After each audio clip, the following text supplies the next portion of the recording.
It's what we need this time of year, right? That's right. How's it going? Good, good. How about you? Good. So thanks so much for joining Dyslexia. You're not alone tonight. Why don't you go ahead and introduce yourselves so everyone can learn a little bit about your stories? Okay. My name is Larissa, and I'm a physician assistant with Virginia Garcia Memorial Health Center, and that's a community health center that mainly serves Washington County and Yamhill County. We serve about 45,000 patients, mainly Latino population and immigrant population. And I've been there for 14, 15 years now. And I have with me my son, Julian. Hey, what's up, Julian? You want to introduce yourself? Um, 12 years old and I'm in sixth grade. Oh, very cool. Yeah, and Cool. Julian was diagnosed with dyslexia in the second grade.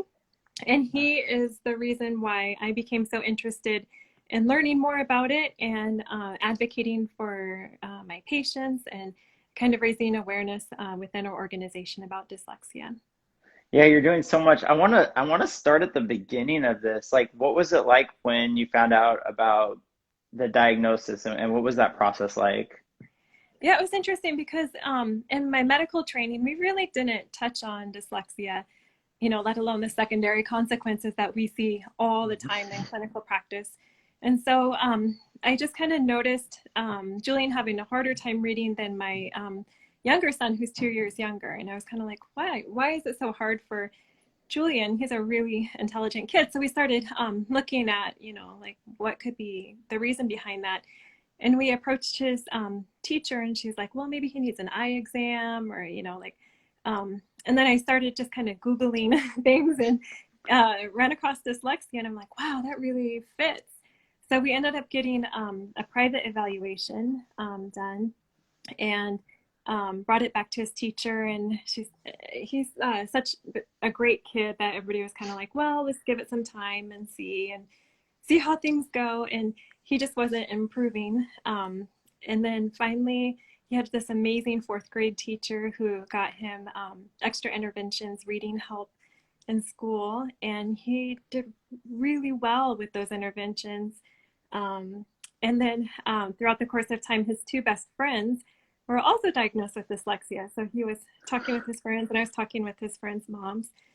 So just kind of within our own community, and our group that we are around, it's just kind of become a big issue that we're talking about a lot more.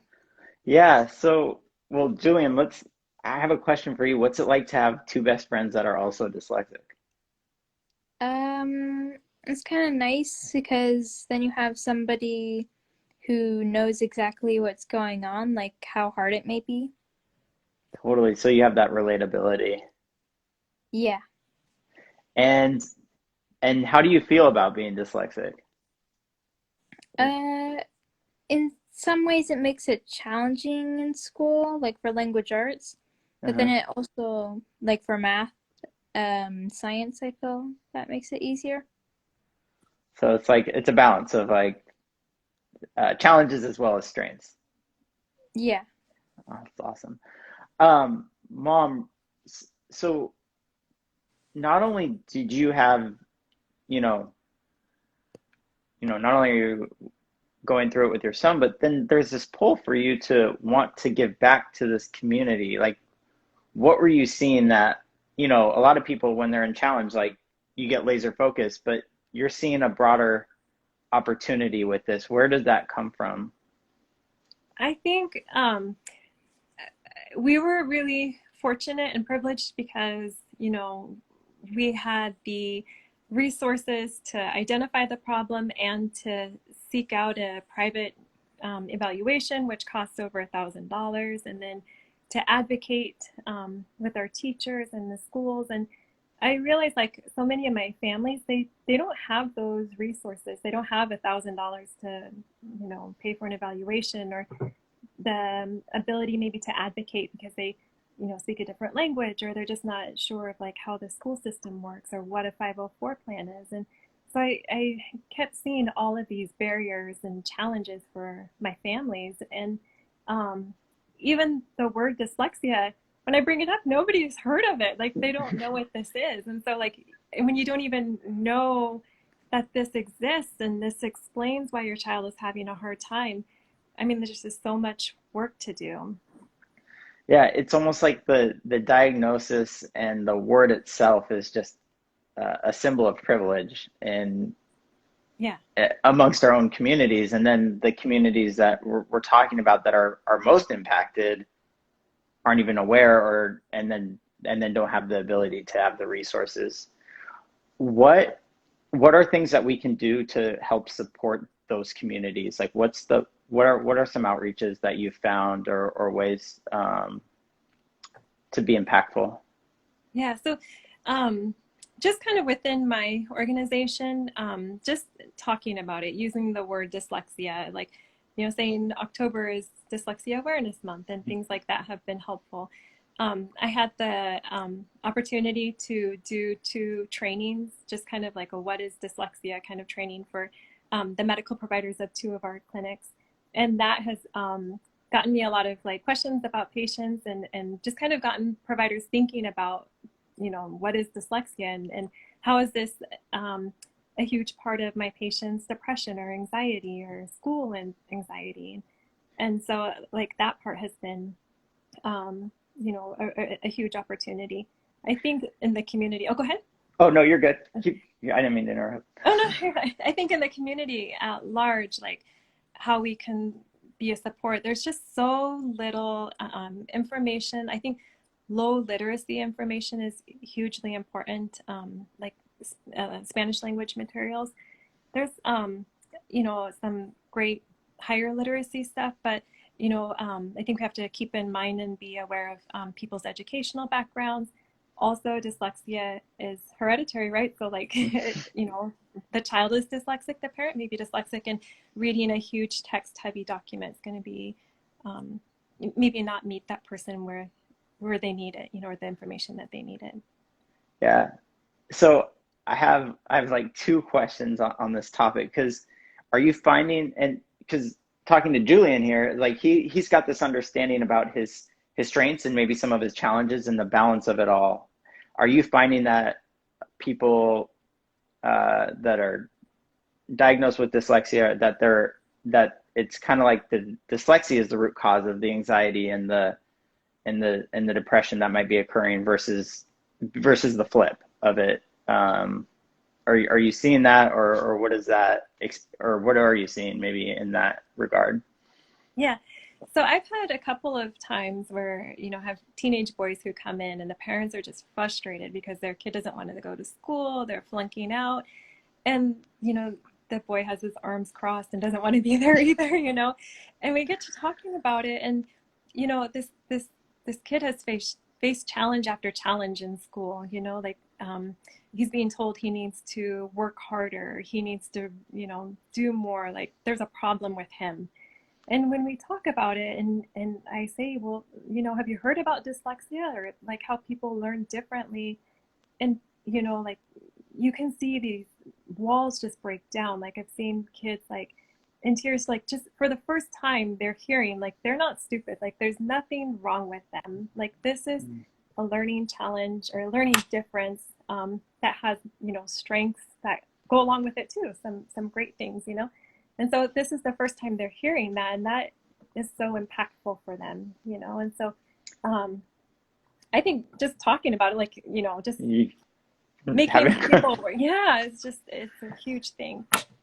Well, and one of the things that I so appreciate the work that you do for the Oregon branch is you're bringing, we talk about equity in education, but you're bringing back an opportunity to reach the Spanish speaking community with the translations that you're doing, and bringing that awareness, which, we, I mean, that's huge for that population that has been ignored for so long. And we talk about how do we reach out, and so just the work that you're doing is just so impactful. And I just hope you know that, from the bottom of my heart. Like it's so impressive.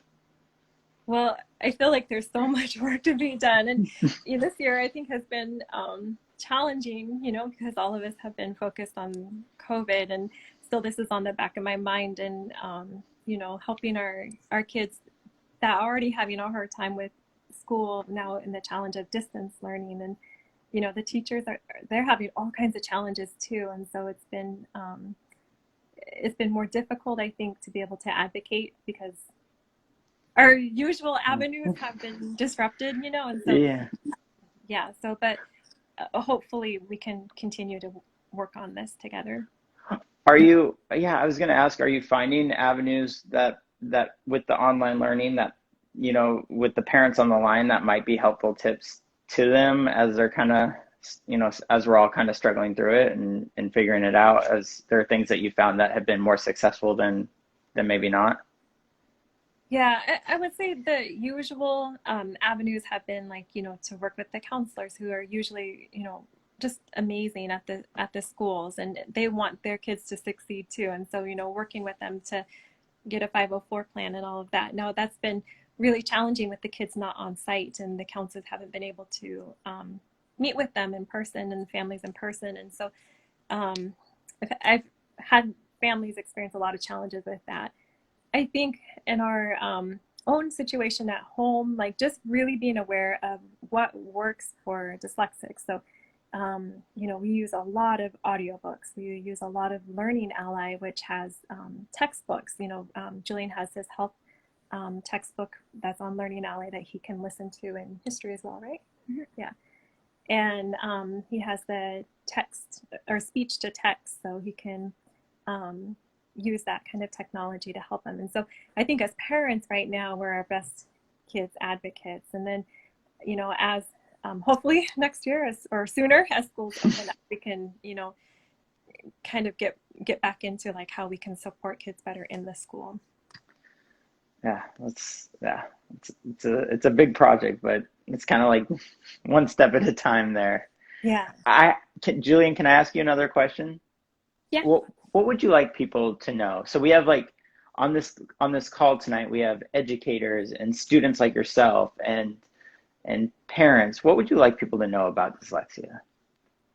Um, that sometimes at first it might seem kind of hard because not many people might know about it, like not teachers or people, but once you start to get to know it better, it gets a lot easier. That's awesome. So powerful. Thank you so much, Julian. Thanks for taking the time tonight.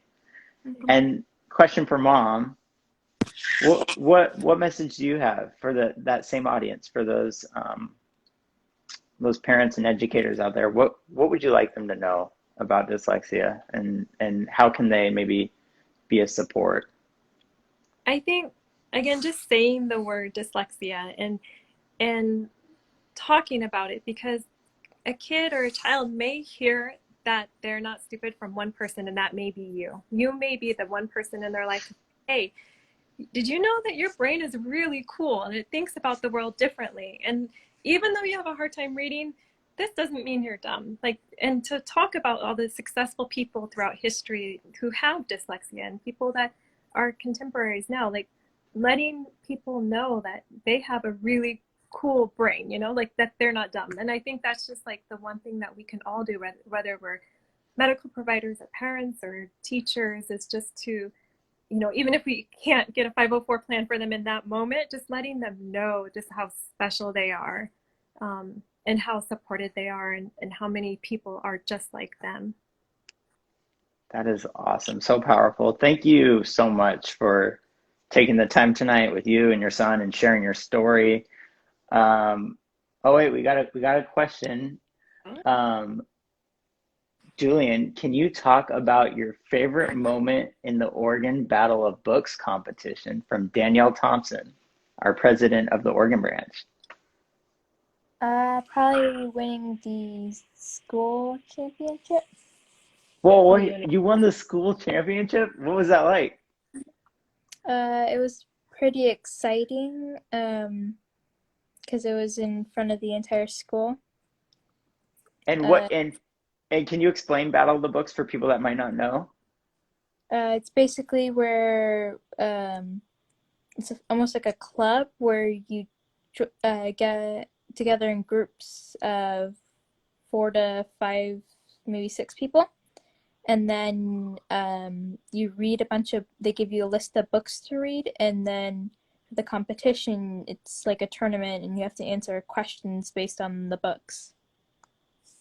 That is impressive. So I'm just reading some of the comments that are coming through. Congratulations, big thumbs up from Dr. Brown, Shelby Park. What an accomplishment! You got a whole community out here that's rooting for you on this championship that you won. So congratulations. Thank you. Thank you. Well, thank you so much for joining us tonight, and all your work on the board. It's just so within the Oregon community. It's just so appreciated, and we look forward to continuing the conversation and continuing the dialogue around dyslexia. Yeah, thank you for having us, and I apologize again about No, competence. Oh wait, we got one more question for Julian from Jane. Do you speak Spanish? No, however, that's probably a skill maybe I want to learn. Yeah, Okay. Not yet. Not yet. Okay, but maybe in the cards for later. All right. Yeah. Well, again, congrats on the championship. That's huge, and we wish you all the success, Julian. Thank you. Have a great night. All right. Thank you. Bye-bye. Bye.